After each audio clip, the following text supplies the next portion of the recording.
ঢাকের বাদ্যে শঙ্খধ্বনি ছড়িয়ে দিতে শান্তির বাণী। বছর শেষে আবার এলো মা দুর্গার আগমনী।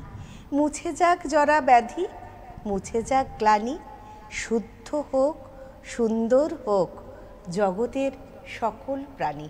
নমস্কার, আমি নন্দিনী। এসো গানে ভাসিতে আপনাদের সকলকে স্বাগত জানাই। দেখুন, পূজা এসে গেছে, আজ মহালয়া, আর মাত্র 7 দিন বাকি পুজোর। পিতৃপক্ষ শেষ, দেবীপক্ষের শুরু। এই সময় আমরা গান কবিতা নিয়ে আড্ডায় বসেছি, প্রাক শারদীয়া আড্ডা। এই আড্ডায় যে সমস্ত অতিথি আমাদের সাথে আছে, চলুন আপনাদের সঙ্গে আলাপ করিয়ে দিই। আমার একদম ডান দিকে যিনি রয়েছেন তিনি হচ্ছেন রীনা দত্ত, সঙ্গীত শিল্পী। রীনা দত্তকে স্বাগত। রীনাদি, তোমাকে স্বাগত জানাই। নমস্কার দিদি। এরপর তার পাশে রয়েছে বিশিষ্ট সঙ্গীত শিল্পী, বিভিন্ন টিভি চ্যানেলের পর্দায় যার গান আপনারা শুনে থাকেন, অর্পিতা পাল। নমস্কার দিদি। নমস্কার। আমার ঠিক বাম পাশে যিনি রয়েছেন, দেখুন একেবারে লক্ষ্মী প্রতিমার মতো, তিনি হচ্ছেন শাশ্বতী মুখার্জি, সঙ্গীত শিল্পী শাশ্বতী। নমস্কার। নমস্কার দিদি। তারপর যার কাছে যাব, তিনি কবিতার জগতে বেশ আলোড়ন তৈরি করেছে, তিনি আমাদের বাচিক শিল্পী মনীষা সাহা। ধন্যবাদ দিদি। নমস্কার। আর একদম কর্নারে সেজে গুজে যিনি এসেছেন আজকের স্টুডিওতে, তিনি আপনাদের গান শোনাবেন। ওর নাম রত্না চক্রবর্তী। রত্নাকেও নমস্কার। নমস্কার দিদি। রত্নাকেও স্বাগত জানাই। আজকে দেখুন, আমাদের এই সব বন্ধুরা মিলে আমরা থাকবো আপনাদের সাথে। কি বন্ধুরা, আপনারাও থাকবেন তো আড্ডায় আমাদের সাথে? প্রথমেই চলে যাব অর্পিতার কাছে। অর্পিতার সুরে সুরে বরং আজকের এই সুরের নৌকায় আমরা চলুন উঠব। বাজলো তোমার আলোর বেনু, মাতলো রে ভুবন, বাজলো তোমার আলোর বেনু। আজ প্রভাতে শিশুর শুনে খুলে দিন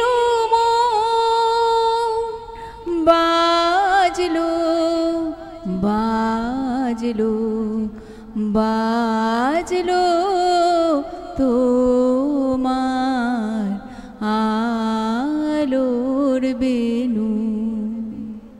বা চমৎকার শুনলাম আমরা। আসলে এই আলোর বেনু বাজলেই দেখুন, এই সময়টা শরতের আকাশ কি সুন্দর, খণ্ড খণ্ড মেঘ চারদিকে, আবার ওদিকে কাশের বনে দোলা দিয়ে যাচ্ছে কাশফুল, আর মা আসছেন ধরণীতে, একেবারে অন্য রকম একটা অনুভূতি। তাই আমি যাব শাশ্বতীর কাছে। এবার শাশ্বতীর গানটা শুনুন।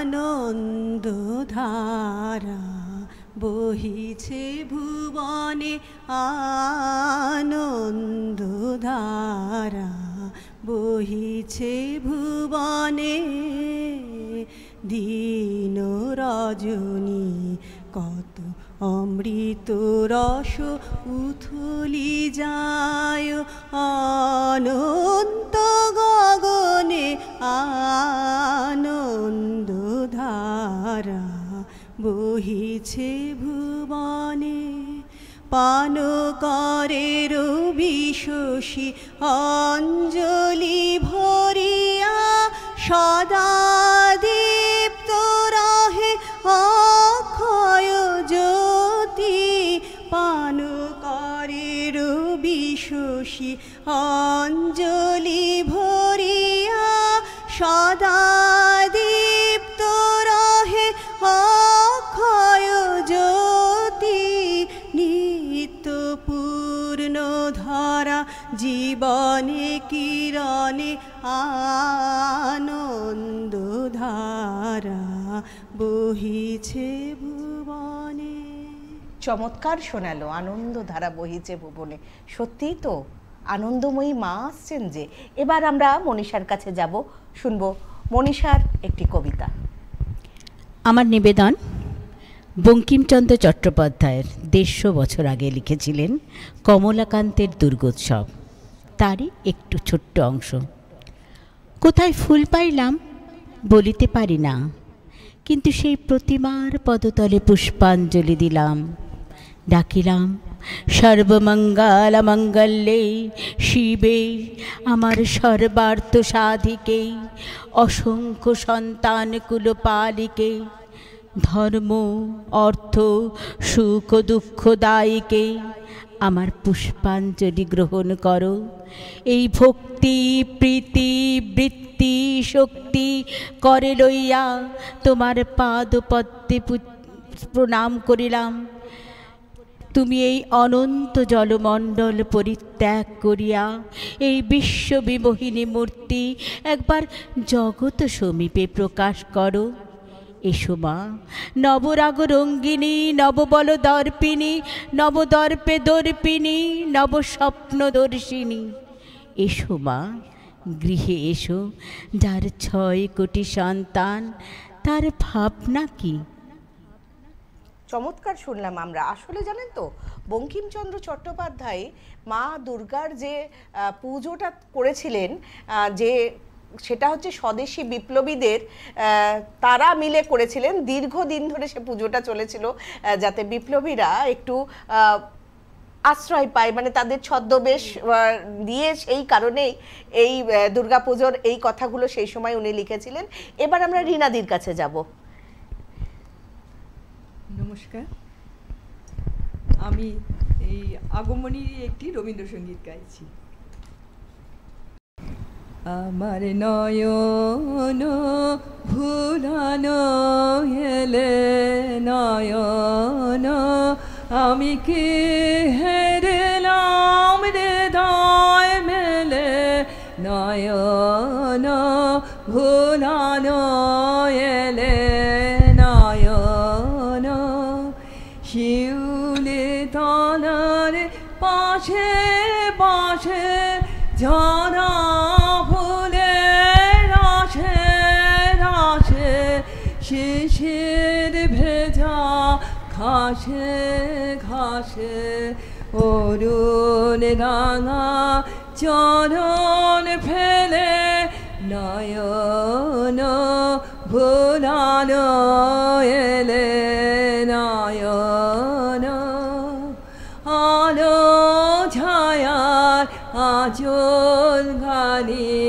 লুটিয়ে পড়ে বনে বনে, ফুলগুলি ওই মুখে চেয়ে কে কথা কয় মনে মনে, তোমায় মোরা করব বরণ, মুখে ঢাকা করো হরণ, ওই টুকুই মেঘা বরণ, দুহাত দিয়ে ফেলো ঠেলে, নয়ন ভুলানো এলে নয়ন। কি চমৎকার গাইলে দিদি, নয়ন ভুলিয়ে তিনি আসলেন। আসলে আমরা তো চিন্ময়ীকে মৃন্ময়ী রূপে পুজো করি, আমাদের নিজের ঘরের মেয়ের মতো করে পুজো করি। এবার যাব তোমার কাছে রত্না, তোমার একটা মিষ্টি গান শুনবো। আমি একটি গান করছি রবীন্দ্রসঙ্গীত। তোমার পূজার ছলে তোমায় ভুলে থাকি, তোমার পূজার ছলে তোমায় ভুলে থাকি, বুঝতে নারী কখন তুমি দাও যে ফাঁকি, পূজার ছলে তোমায় ভুলে থাকি। ফুলের মালা দীপের আলো ধূপের ধোয়ার পিছন হতে পাইনি সুযোগ চরণ ছোঁয়ার। ফুলের মালা দীপের আলো ধূপের ধোয়ার পিছন হতে পাইনি সুযোগ চরণ ছোঁয়ার।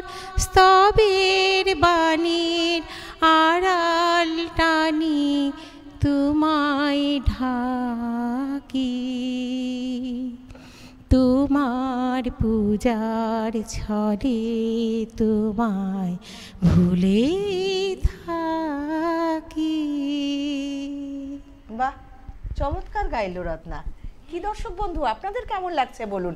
আমরা রত্নার কাছে যখন আছি, দেখুন সাজগোজটা মন্দ করেনি, বরং একটু ভালো করেই করেছে। তাই রত্না, তোমার কাছে একটু যাব, শুনবো পুজোর জন্য তুমি কি সাজগোজ করছো। পুজোর সময় দিদি পুজোর সময় সকালবেলায় মানে ষষ্ঠীর দিনে সকালবেলায় শিউলি ফুল তোলা তো আছেই। শিউলি ফুল তুলে ফার্স্ট আমি বাড়িতে পুজো করব। না, তুমি কি কি সাজবে জিজ্ঞেস করছি। ফার্স্টে আমি পুজো করে তারপরে আমি আচ্ছা, মাকে শিউলি ফুল দিয়ে তারপর সাজগোজ শুরু করবে। অষ্টমীর দিন কি শাড়ি পরবে? অষ্টমীর দিন আমি সন্ধি পুজোতে গরদের শাড়ি পরবো এবং সন্ধি পুজোর সময় আমি সারাক্ষণ ওই মন্দিরেই থাকবো। বাহ। আর নবমীর দিন? নবমীর দিন একটু ভাবছি একটু অন্যরকম পোশাক পরবো, একটু পোশাক পরে বেরোবো সবাই, নাতি পুতি ছেলে মেয়ে সবার সাথে। বাহ, চমৎকার চমৎকার। পুজো মানেই তো খাওয়া দাওয়া বেড়ানো। আমি মনীষার কাছে যাব। মনীষা, পুজো মানেই তো একটা ল্যাভিশলি ব্যাপার এবং খাওয়া দাওয়া আড্ডা সবকিছু। তোমার পুজোর খাওয়া দাওয়ার ব্যাপারটা কি বলো একটু শুনি। সারা বছর তো রান্নাঘরে নিজেকে ব্যস্ত রাখতে হয় আমাদের মতো গৃহিণীদের। পুজোর সময় কিন্তু আমি রান্নাঘরে তালা লাগিয়ে দেব। পুজোর কটা দিন বাইরে খাওয়া, অষ্টমীর দিন খিচুড়ি, পুজোর প্যান্ডেলেই তো, এখন তো প্যান্ডেলে পুজো খাওয়া দাওয়া আছে। দিনের বেলাটা প্যান্ডেলে খাবো, আর রাত্রেবেলা রেস্টুরেন্ট তো আছেই আমাদের জন্য। কিন্তু রেস্টুরেন্টে খুব ভিড় হয়, সেটা বুঝে কিন্তু একদম আগে থেকে বুক করে যেতে হবে, কিন্তু পুজোর সময় রান্না বান্না না, একদম না। এবার আমি রিনাদির কাছে যাব। রিনাদি, তুমি তো পুজোয় প্রচুর প্রোগ্রাম করছো, তাই তো? প্রত্যেক দিন প্রোগ্রাম আছে। হ্যাঁ, আমি তো ভীষণ ভালোবাসি, মানে গানটা আমার প্যাশন একটা, আর আমি পাগলের মতো প্রোগ্রাম শুনলেই আমি দৌড়ে যাই। আর পুজো আসছে মানে আমি ভীষণ ব্যস্ত। তার মানে তুমি পুজোয় প্যান্ডেলও ঘুরবে না, কিছুই করবে না, শুধু রোজ গান গেয়ে বেড়াবে। বাহ বাহ, খুব ভালো, খুব ভালো। পাড়া থেকে শুরু করে সব জায়গায়। আমি একটু অর্পিতার কাছে যাব। দেখেই বুঝতে পারছেন আজকে মহালয়া, আজ থেকে কিন্তু ওর সাজ শুরু হয়ে গেছে। নতুন শাড়ি পরেই কিন্তু একেবারে স্টুডিওয়ে চলে এসেছে এবং পার্লারও ঘোরা হয়ে গেছে মনে হয়, কি তাই তো? একদম প্রস্তুতি শুরু একদম। হ্যাঁ, আজ মহালয়া, আর সময় কি নষ্ট করা যায়? ঠিক। আমি তো জানি যে তুই প্রত্যেকবার পুজোর মহালয়া থেকেই ঠাকুর দেখতে বেরিয়ে যাস।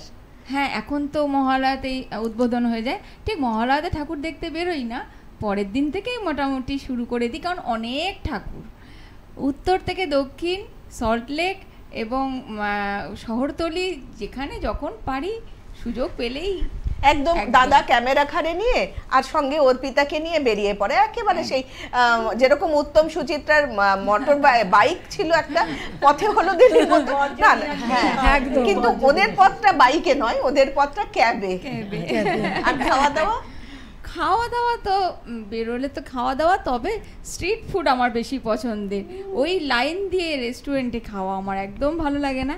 আমার হচ্ছে ফুচকা, ঝালমুড়ি, আর তো ভেলপুরি, আইসক্রিম, এগুলো তো আছে। এত খাবারের নাম বলছে, কিন্তু দর্শক বন্ধুদের এখনই ইচ্ছে করছে তারা বাড়ির পাশে ফুচকার দোকানে চলে যাবে। কিন্তু এরপর আমরা শাশ্বতীর কাছে যাব। আচ্ছা, কলকাতার পুজোর কথা তো শুনলাম, একটু কলকাতার বাইরে বেড়াতে গিয়ে পুজো কেমন দেখেছে? আচ্ছা, আমি কলকাতার পুজো তো জাঁকজমক হয়, সেটা তো একবারে। আমি আমার বাপের বাড়ি যেহেতু শান্তিনিকেতন, তো ওখান থেকে বেরিয়ে সুরুলে আমি পুজো দেখতে গেছিলাম। সুরুলের রাজবাড়ির পুজো, বহুদিনের পুরনো পুজো। তো ওটা হচ্ছে পুজো পুরো রীতি নীতি মেনে ওই সব পদ্ধতিতে পুজো হয় ওখানে।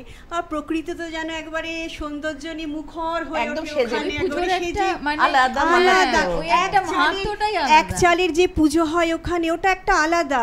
আর কাশ ফুলে ভরা সব কিছু, শিউলি ফুলের গন্ধতে ভরে ওঠে। সবচেয়ে যেটা ভালো লাগলো আমার ওখানে গিয়ে, একটা সাংস্কৃতিক অনুষ্ঠান হয়েছিল ওখানে। সব এই একটু বয়স্করা মানে সবাই ওখানে বাজনার গান বাজনায় মেতে উঠেছিলেন। আর নিউ জেনারেশন তো ঘুরতে বেরিয়ে গেছিলেন। কিন্তু এটাই সবচেয়ে ভালো লাগলো এটাতে, যে এখন অবধি মানে ওনাদের জন্যই এই অনুষ্ঠানগুলো করা উচিত, যাতে একটুখানি ওনারা শুনলাম আমরা আনন্দ পায়। শাশ্বতীর কাছে সব রকম আলোচনাই হলো। এবার একটা ছোট্ট ব্রেক, কিন্তু আপনারা কোথাও যাবেন না, আমি ঘুরে আসছি একটা ছোট্ট ব্রেক নিয়ে। এসো গানে ভাসিতে।